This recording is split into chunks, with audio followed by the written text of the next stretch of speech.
If you're using apps for your personal vehicle or even a cargo van, here's some truth about the industry that I think you need to hear.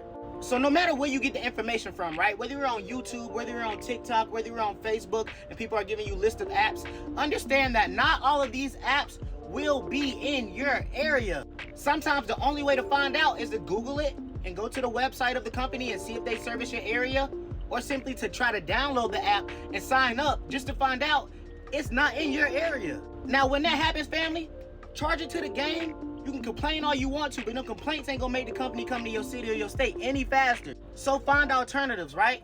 Don't spend an hour and a day and a week and a year complaining.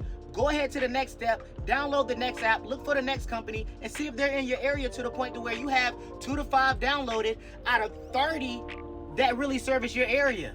Now, number 2, right, this can happen whether you're using an app, this can happen whether you're, stacking contracts, etc. But it's just being on the wait list. Sometimes you can't help but be on the wait list simply because you're late.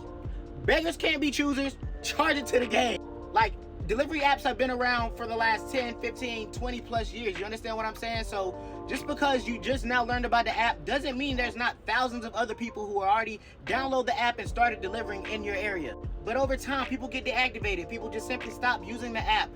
People go through things where they can't utilize the app anymore. And also, the company just gets rid of drivers. So it's like, at the end of the day, wait your turn. As long as you solidify your spot in line, eventually your time will come. Now, number 3 is a little bit touchy, and I think everybody needs to hear this, so please pay attention. Now, every year, most of these apps, they update. Right? They update when it's time to do your insurance updates. They update when you need to update your registration. They update whenever you get a new tag. They update. You understand what I'm saying?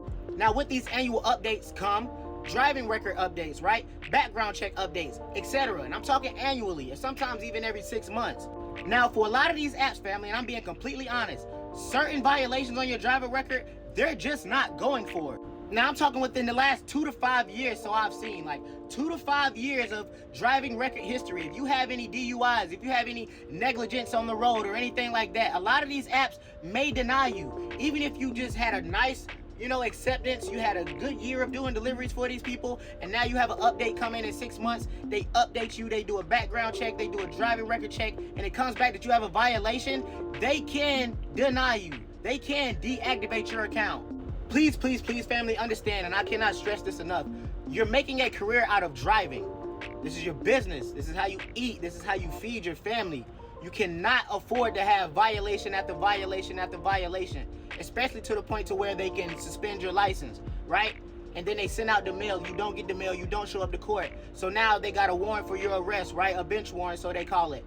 Now they coming to take your vehicle, right? Now you got to spend time in jail. You ain't got no money. You can't pay your bills. You may lose your house. You may lose your... It can really get deep over a couple of car violations. And I'm not even talking about big ones like DUIs. It can get that deep over a simple seatbelt ticket. Enough of these right here will have you lost in this business. You will have to go back to square one.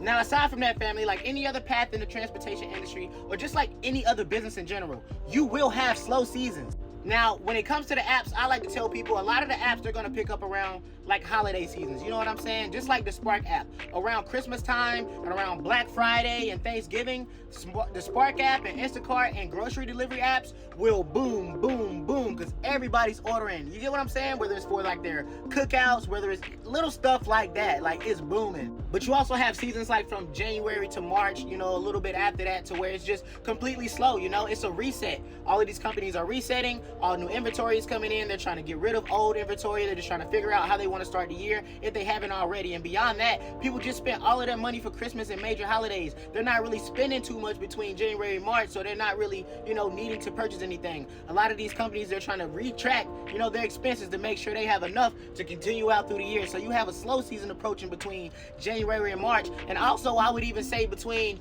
around August, September, October, November, December is kind of packed, depending on what type of stuff you're doing. If you're doing like Amazon Relay and stuff like that for box truck, December could be your best month ever and stuff like that. So it depends for a lot of people. But even towards the end of the year, you go back towards another slow season. And that's for any path that you choose, especially within the transportation industry. So be careful of that, family. Now, the last thing I want to talk about when it comes to these apps is the pay. Now, understand that these apps aren't gonna pay you the best, okay? They're not gonna pay you like a corporation could pay you. They're just not. It's not salary. But a lot of times you can look at it as you making a certain amount in an hour. I mean, say you go out here, you get a $12 DoorDash, right, at minimum. And you go ahead, you go and get a Spark delivery for like $21. Add that up, you just made like what, $32 an hour, especially if it only takes you an hour to do both of these.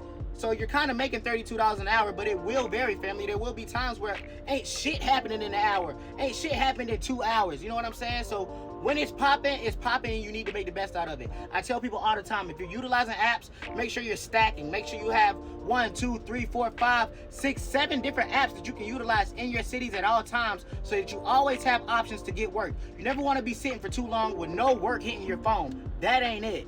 Now, family, if there's anything that I did not touch on, is there any other questions that you have, please drop them below in the comments. Make sure you shoot me a follow and subscribe to the YouTube channel, man. I'm out.